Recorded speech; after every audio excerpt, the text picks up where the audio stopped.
जय श्री कृष्ण। दोस्तों, आज की कहानी में हम जानेंगे कैसे श्री कृष्ण जी ने गरुड़, सुदर्शन एवं सत्यभामा का घमंड तोड़ा था।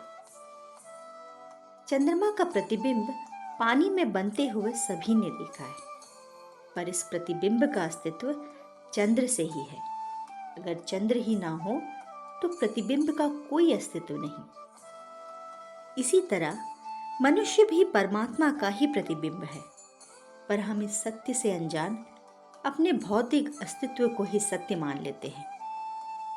जो भी क्षमता, शक्ति या सामर्थ्य हमारे पास है, सब ईश्वर का दिया हुआ है, पर हम इन सब को अपनी अर्जित की हुई संपदा समझते हैं, जिसके कारण हम में अहंकार का जन्म होता है।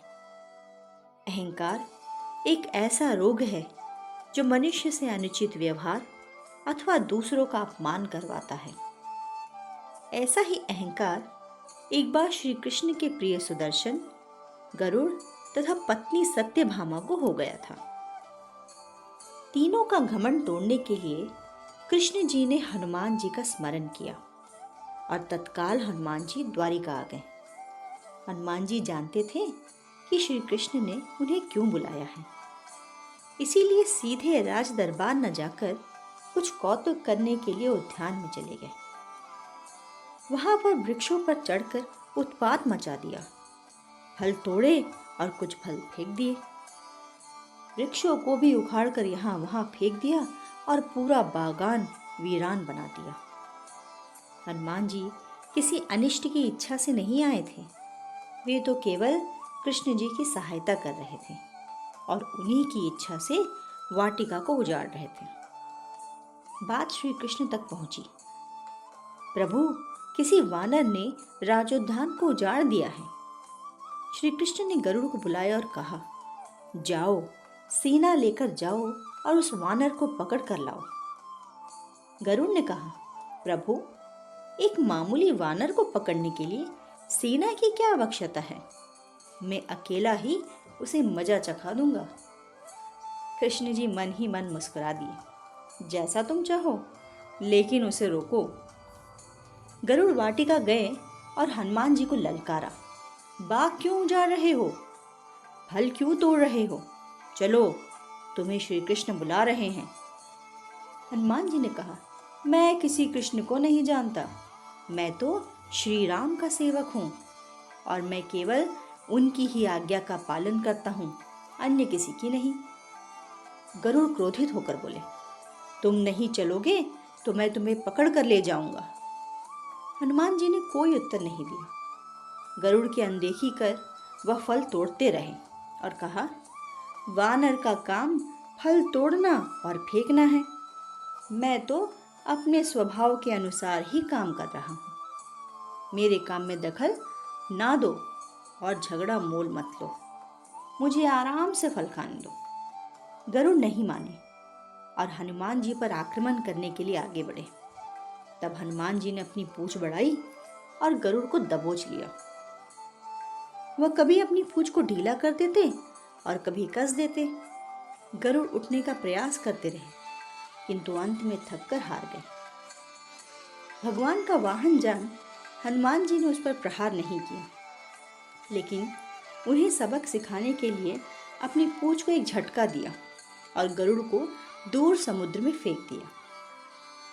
बड़ी मुश्किल से गरुड़ दरबार में पहुंचे और भगवान को बताया कि वह कोई साधारण वानर नहीं है, मैं उसे पकड़कर नहीं ला सकता। भगवान मुस्कुरा दिए। सोचा, गरुड़ का शक्ति का घमंड तो दूर हो गया, लेकिन अभी इसके वेग के घमंड को चूर करना शेष है। श्री कृष्ण ने कहा, गरुड़, हनुमान श्री राम जी का भक्त है, इसीलिए यहाँ नहीं आया। यदि तुम कहते कि श्री राम ने बुलाया है तो वो फौरन भागे चले आते। हनुमान अब मलय पर्वत पर चले गए हैं, तुम तेजी से जाओ और उनसे कहना कि श्री राम ने बुलाया है। गरुड़ वेग से उड़े और मलय पर्वत पर पहुंचे, जहां उन्होंने हनुमान जी से क्षमा मांगी। उनसे कहा कि श्री राम ने उनको याद किया है। गरुड़ ने हनुमान जी से कहा, आओ मेरे साथ, मैं तुम्हें अपनी पीठ पर बिठाकर कुछ ही क्षणों में द्वारिका लेकर जाऊंगा। तुम अगर खुद चलोगे तो देर हो जाएगी। मेरी गति बहुत तीव्र है, तुम इसका मुकाबला नहीं कर सकते। हनुमान जी मुस्कुराए और भगवान की लीला समझ गए। उन्होंने गरुड़ से कहा, तुम जाओ, मैं तुम्हारे पीछे ही आ रहा हूं। द्वारिका में श्री कृष्ण राम रूप धारण कर तथा सत्यभामा को सीता बनाकर सिंहासन पर बैठ गए और सुदर्शन चक्र को आदेश दिया कि द्वार पर रहना और कोई भी मेरी अनुमति के बिना प्रवेश ना कर पाए, इस बात का ध्यान रखना। श्री कृष्ण समझते थे कि श्री राम का संदेश सुनकर तो हनुमान जी एक पल भी नहीं रुक सकते। गरुड़ को तो हनुमान जी ने विदा कर दिया और स्वयं उससे भी तीव्र गति से उड़कर गरुड़ से पहले ही द्वारका पहुंच गया। दरबार के द्वार पर सुदर्शन ने उन्हें रोक कर कहा, बिना आज्ञा अंदर जाने की मनाही है। जब श्री राम बुला रहे हों तो हनुमान जी विलंब सहन नहीं कर सकते, इसलिए उन्होंने सुदर्शन को पकड़ा और मुंह में दबा लिया। हनुमान जी अंदर गए। सिंहासन पर श्री राम और सीता बैठे थे। हनुमान जी समझ गए। उन्होंने श्री राम को प्रणाम किया और कहा, प्रभु, आने में देर तो नहीं हुई? साथ ही ये भी कहा कि प्रभु, माता सीता कहाँ हैं और आपके पास आज यह कौन दासी बैठी है? सत्यभामा ने यह सुना तो वे लज्जित हो गई, क्योंकि वह समझती थी कि कृष्ण द्वारा पारिजात लाकर दिए जाने से वह सबसे सुंदर स्त्री बन गई है। सत्यभामा का घमंड चूर हो गया। उसी समय गरुड़ तेज गति से उड़ने के कारण हाँफते हुए दरबार में पहुंचे। सांस फूल रही थी, थके हुए से लग रहे थे, किंतु हनुमान जी को दरबार में देखकर वो चकित हो गए। मेरी गति से भी तेज गति से हनुमान जी दरबार में कैसे पहुंच गए? और वो लज्जा से पानी पानी हो गए। गरुड़ के बल का और तेज गति से उड़ने का घमंड चूर हो गया। अब बारी थी सुदर्शन की। श्री कृष्ण ने पूछा, हनुमान, तुम अंदर कैसे आ गए? किसी ने रोका नहीं? रोका था भगवान, सुदर्शन ने।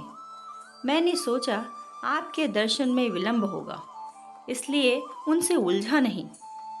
उन्हें मैंने अपने मुंह में दबा लिया था। यह कहकर हनुमान जी ने मुंह से सुदर्शन चक्र को निकालकर प्रभु के चरणों में डाल दिया। तीनों का घमंड चूर हो गया।